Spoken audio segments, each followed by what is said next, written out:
Welcome to the Nourish to Thrive podcast, faith-forward, science-backed strategies for women who want more energy, less weight, and real answers. I'm your host, Tanya Pennington-Miller, a functional nutritional therapy practitioner and functional blood chemistry specialist with a master's degree in applied clinical nutrition. If you're tired of feeling dismissed by your doctor, confused by your labs, and stuck in survival mode, you're in the right place. Here, we simplify the science. We get to the root, and we anchor it all in truth, because God made your body to heal and thrive, not just survive. It just needs the right kind of support and less noise. Hello, my friend, and welcome back to the Nourish to Thrive podcast.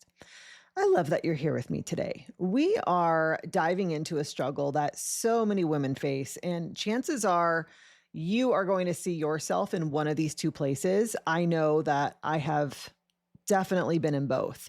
You know, some women are doing everything right, eating clean, pushing hard in the gym, staying disciplined, but their body will not respond. The weight won't budge, at least not in the right direction. Their workouts are leaving them drained instead of energized, and their sleep just is not restorative. And the only solution offered is to push harder, to restrict more, wake up earlier, right? Like as if sheer willpower is the missing piece here. Now, the other group I see are those who are beyond burned out. They've tried the clean eating, they've done the workouts, but they are so tired, so disconnected from their bodies that they can't even bring themselves to start again. Right? It's just that feeling of being stuck and defeated and exhausted. And whichever camp you fall into, I want you to listen closely today, because what if the problem isn't your willpower? What if it's not that you need to eat stricter or tighten up your eating windows or add more cardio sessions, right? Or add more time to your cardio sessions? What if you don't need to wake up earlier to squeeze in a workout before all the chaos of the day starts? What if those things, while they are well-intentioned, are just adding fuel to the fire? Because when your body is already stressed and depleted and running on empty, more discipline is not the answer. It's actually the overload, okay? So today we're unpacking what I call the cortisol trap, and how even the best health and fitness intentions can backfire when your hormones and your metabolism and your nervous system are all running on fumes. Okay. If your body feels like it's fighting against you, or if you're tired of chasing results that are just not coming, I want you to take a breath, because sister, you're in the right place. So let's get into this. I want to talk about what I mean by the cortisol trap. And I'm going to start with a quick refresher, okay, on cortisol. Cortisol is your body's primary stress hormone, okay? It's not the villain that it's often made out to be. And I know I even talk about cortisol, you know, like it can be a villain as well, okay? But when cortisol is in a healthy rhythm, it actually helps to wake you up in the morning. It fuels you through, you know, any kind of stress or activity that you have going on. And then when healthy, it should start to taper off the second half of your day and into the night so that you can rest and repair. It's this built-in survival tool. And in short bursts, it works beautifully. Okay, that's how God intended for it to work in us. But there's a catch with it. It's designed to spike occasionally and not stay elevated all the time.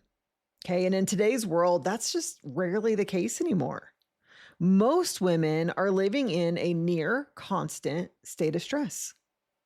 We might not be running from lions, but we are overscheduled. We're under-rested. We're juggling families and careers and just these invisible responsibilities that not everybody sees. We are reacting to a steady stream of text messages, of emails, of notifications, right? We are caffeine fueled. We are late night working. We are to-do list managing machines.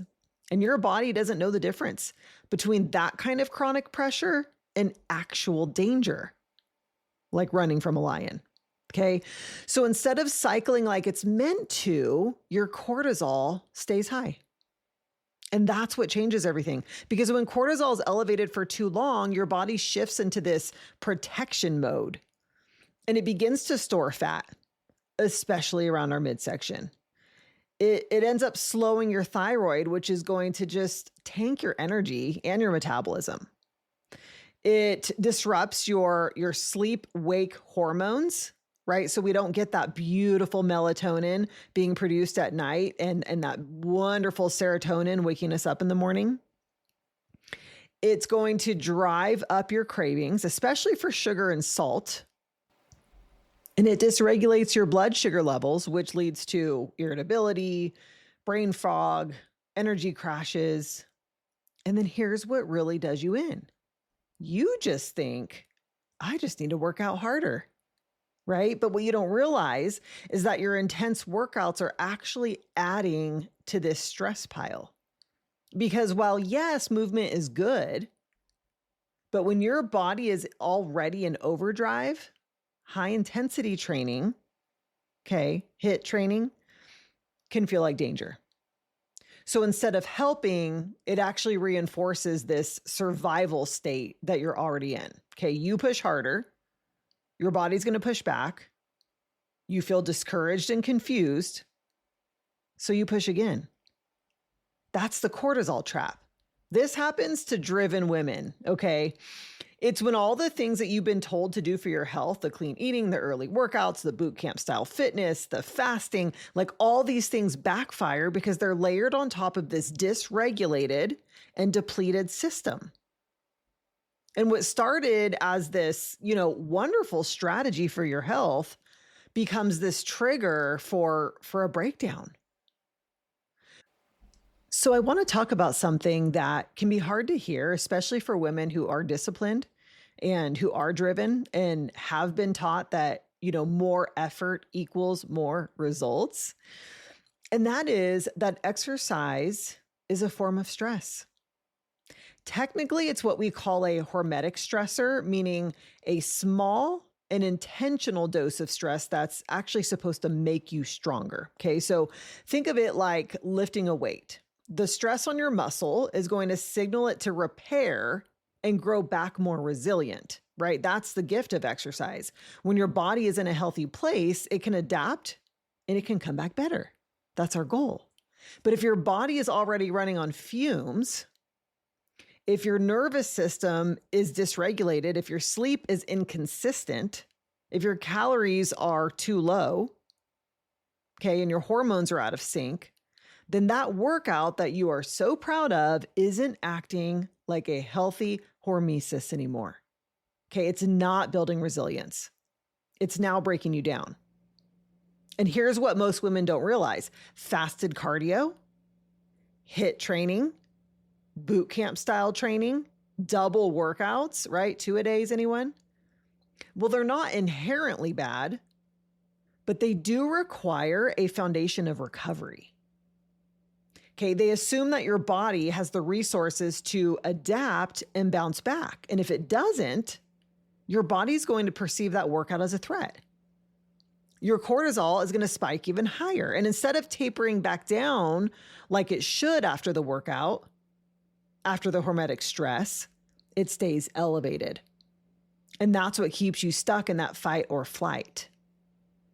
Your system literally doubles down on fat storage, right? Trying to conserve energy. So here are some things if you're thinking like, okay, well, how do I know if my workouts are actually working against me? If you are gaining fat, especially around the midsection, despite what you're doing, that can be a sign. If you feel exhausted instead of energized after your workout. And I can recall this. I've been through an adrenal exhaustion diagnosis, and I remember going through those times. I'd come home after this long run because I was supposed to do a long run that weekend, and I would just be spent on the couch. I mean, I would end up taking a nap, and I'm not a napper. I didn't recognize it at the time, but I can now. If you're also experiencing mid-afternoon crashes, Okay. If your cycle is becoming irregular, this could be lighter, this could be heavier than usual. This could be that it's disappeared and you are supposed to have one. You might feel anxious, puffy, could be puffy in the face, could be your fingers, your wedding ring is having a harder time getting on and off, right? And here's the truth. Your nervous system doesn't know the difference between you sprinting from a tiger and you sprinting uphill on 5 hours of sleep with no food in your system. Okay, to your body, it's all the same. It's danger. So it responds accordingly. It's going to shift you into this fight or flight. It pauses your reproductive function. Yes, your reproductive function on pause. I've been there. It clings to fat reserves. It lowers your thyroid output to conserve energy. You're exhausted. And that's why you're left feeling wired and tired and puffy and just overall discouraged. Okay, and it can be confusing because technically you're doing the healthy things, right? Like you're checking all the boxes, you're eating clean, you're moving daily, you're showing up with discipline. But your health isn't measured by what you do. It's measured by how your body responds. Okay, I want to give you an example from my own life. There was a season where I was competing at the time. Okay, I competed in figure competitions and I was working 10-hour days. Okay, and I had this 30 to 40-minute commute each way, to and from work. And being deep in competition prepped, I was determined to hit every workout, every cardio session. I mean, I was committed. And in order to fit it all in, I was waking up at 3:30 in the morning because I had to drive 45 minutes to the gym that I trained at. Then I'd clock in for my full day. I'd head home. I'd squeeze in my second cardio session, and that was usually around somewhere between 9 and 10 p.m. just to get up and do it all over again the next day.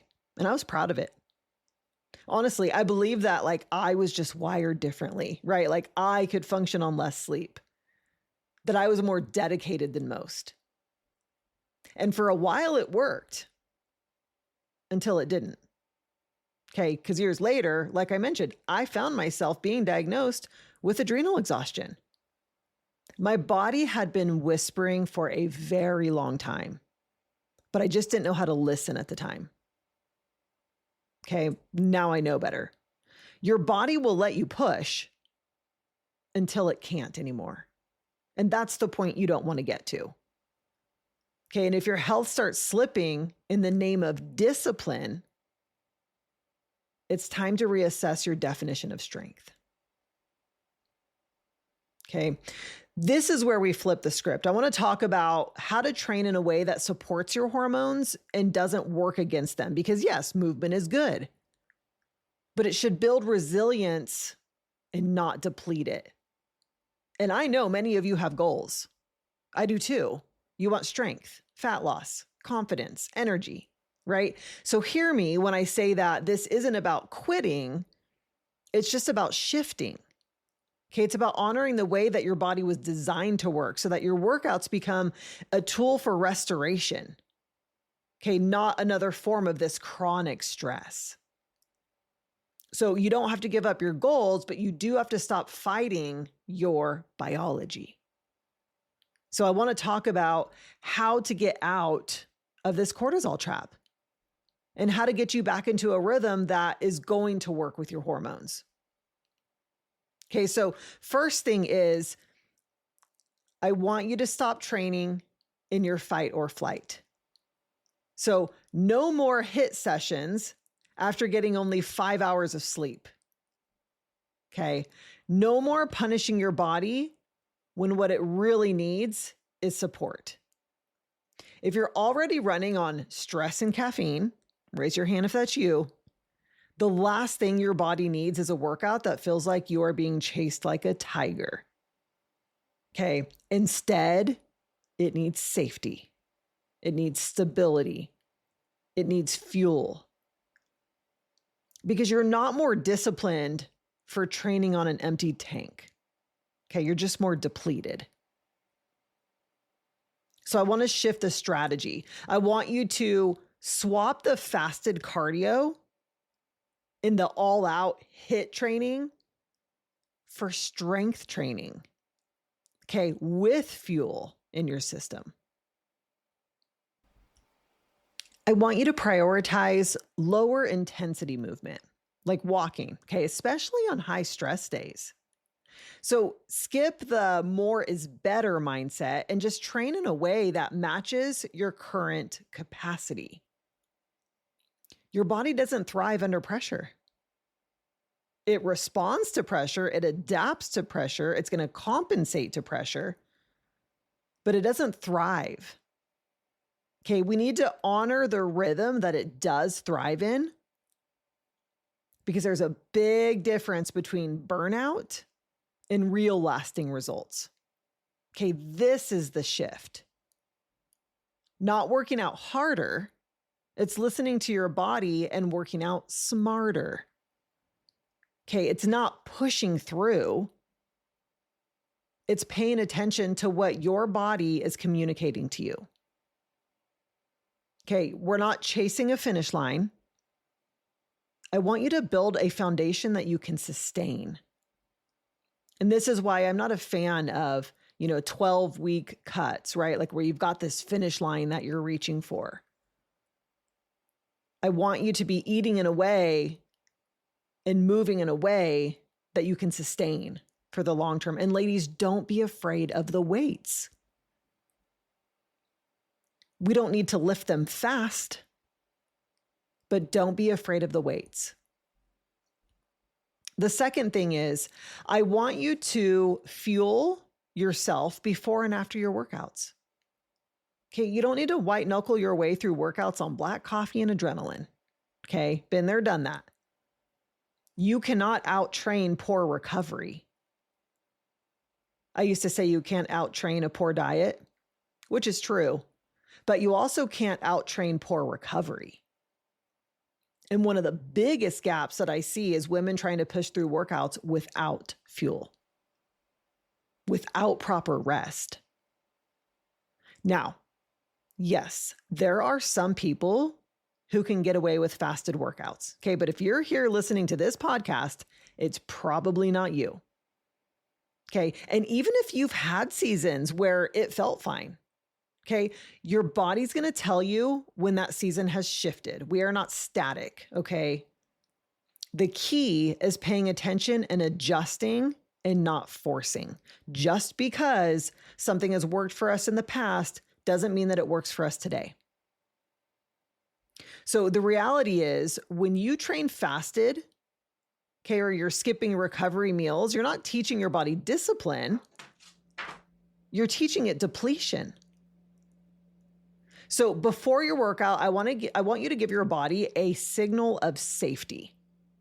Okay, like even something small. You can do some berries inside of a chia pudding. You might do half of a green-tipped banana with some almond butter. You might stick to, a scoop of electrolytes and a scoop of BCAAs. Maybe you don't really want anything in your stomach, but those are going to feed your muscles. And then after your workout, within 30 to 60 minutes, I want you to eat a meal that has protein, that has substance. So you might think chicken and veggies, maybe a stir fry, add some avocado, a side of roasted sweet potato. That's what's going to tell your body that it is safe, that it can recover, and that it can build. So discipline is not running on empty. You do not earn extra points for training hungry, okay, and crawling through the rest of your day. Discipline is giving your body what it needs to respond. That's the difference between burnout and results that you can actually sustain. Now, number 3, I want you to support your adrenals like it's your job. You cannot keep drawing from a dry well. Think of your minerals like a bank account. Okay, every workout, every late night, every stressful conversation, they are all withdrawals. And if you're not making regular deposits, you're living in overdraft. That's when your body starts robbing Peter to pay Paul. You think you're okay, but that's only because it's borrowing from one system just to keep another system afloat. So it's leaving you depleted and anxious and running on fumes. And this is why adrenal support is not optional. It is essential, ladies, especially for those of us over 35. Okay, because poor mineral status doesn't just mean fatigue. It shows up as poor recovery, poor performance. That's in workouts and in life. Poor resilience. And so how do we put these deposits back in? We need to make sure that we are replenishing our minerals. We can use electrolytes. We can use mineral drops. We can make adrenal cocktails. Okay, even a pinch of just some high quality sea salt in your water or under your tongue that you can just chase with water, all are going to be beneficial for you. Now, I do have a favorite adrenal cocktail, and I'll put this in the show notes for you as well so that you have it written down, but I like to do 12 ounces of unsweetened coconut water. I like to add 1 to 2 teaspoons of camu powder for vitamin C. I like to do a teaspoon of organic fermented fruits for the antioxidants. I like to do a scoop of collagen peptides, okay, for the amino acids and the repair. And then I like to add a 1/4 teaspoon of this Celtic sea salt, which is a potassium pink cave salt. This one's my favorite because it gives you both the sodium and the potassium plus the trace minerals. So most salts, even the high quality sea salts, are going to be much heavier in sodium than potassium. Like potassium is almost non-existent. This particular one, you get a much heavier dose of potassium, which, ladies, is so important for us. So you just top this off with ice, you shake it up. I like to make mine in a mason jar. You got your electrolytes, your vitamin C, potassium, amino acids, antioxidants, literally all the things that your body's asking for when your stress levels are high. Because we just get rid of so many minerals. We pee out so many minerals when we are under stress. Our body just uses them all up. Okay, so again, I've put that recipe in the show notes for you. And then I even have a link in there if you want to try some of these ingredients. Okay. Train your body with respect. And that means putting these deposits back in before your account runs dry. Okay. Number 4, I want you to train in sync with your cycle or your hormonal season. Okay. Again, your hormones are not static. We are not static. So your training shouldn't be either. So if you're still cycling, here's a very simplified way that I want you to think about it. Your follicular phase, this is going to be the first half of your phase, roughly days, 1 through 14, maybe. This is when estrogen is climbing. Okay. And your body is generally more resilient during this time. You're likely to feel stronger. So this is when you would want to leave into the heavier strength training. Okay. And if it works for you, you can even do some longer fasting windows during this time. Then we hit ovulation somewhere around day 14. And this is where we are going to see a little peak in energy generally. Okay. It's a great time to push a little bit harder on our workouts. We might want to incorporate a HIIT workout or two here.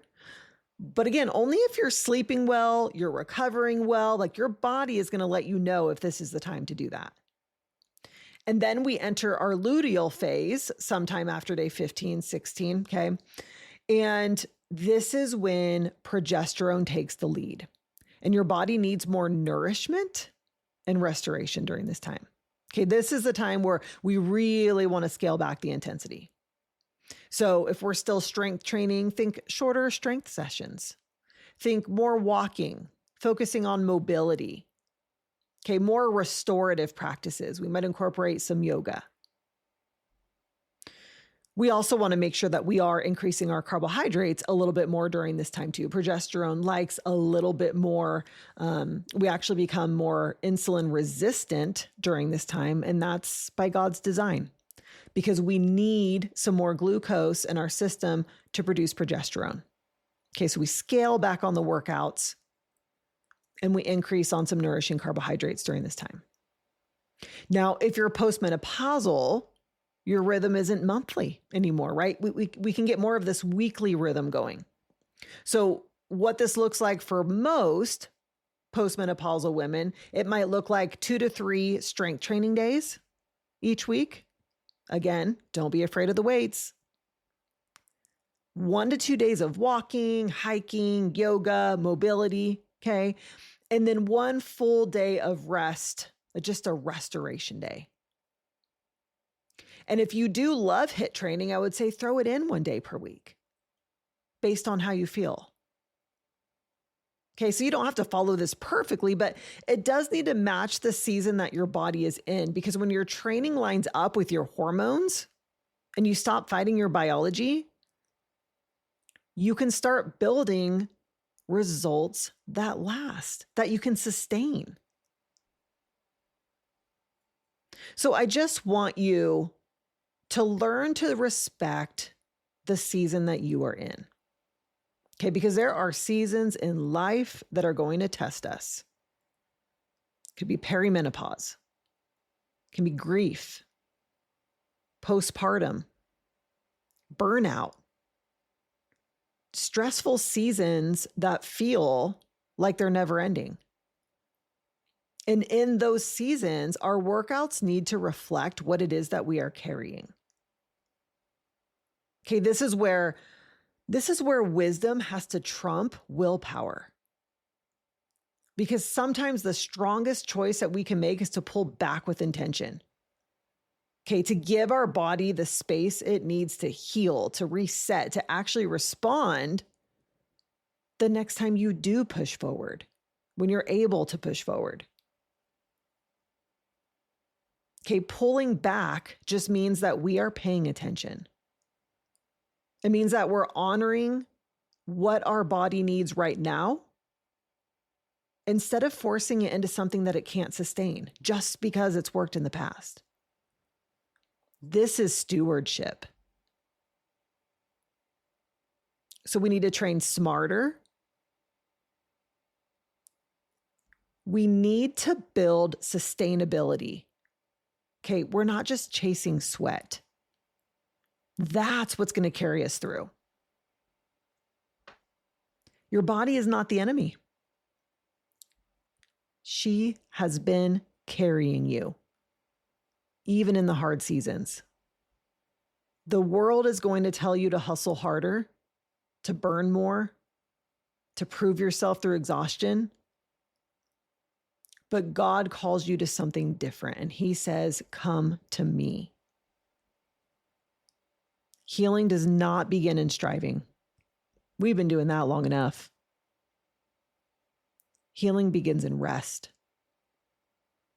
Healing begins in the realignment with the way that He designed our bodies to work. So you don't have to run yourself into the ground to be strong. True strength is found in building a body that is supported, that is nourished, that is in step with Him. Because the goal isn't just a smaller waistline, right, ladies? It's a life of energy, of clarity, of peace. And God hasn't left our health out of His plans. Okay, we need to bring Him along on this journey. He cares about our bodies. He cares about our minds. He cares about the season that we are walking through right now. So instead of pushing harder in your own strength, lean into His. Let Him carry the weight that you weren't meant to shoulder alone. And watch how your body, your spirit, how they begin to thrive in that space of grace. These are the kind of conversations that we don't have often enough as women. Too many of us are quietly carrying the weight of exhaustion from pushing harder and wondering why it's not working. And when we feel like we're the only ones struggling, it's so easy to stay stuck in that cycle. But you are not the only one, and you don't have to walk this road alone. When we start naming these struggles out loud, when we start talking about the rhythms of rest, of realignment, and support, instead of just discipline and depletion, that's when freedom starts to take root. Ladies, if today's episode helped you breathe a little deeper or rethink how you're approaching exercise, I'd love to hear from you. Come say hi on Instagram, tanya.pennington.miller, and share your story with me. And make sure you're following the show, of course, so that you never miss an episode. I will see you next week. That's it for today on the Nourish to Thrive podcast. If you found value here, I'd love for you to subscribe, leave a review, or send it to someone who's walking a similar path. Keep showing up, keep asking questions, and know that healing is possible, especially when you trust the one who designed your body to heal. Until next time, stay rooted in truth and nourished in grace.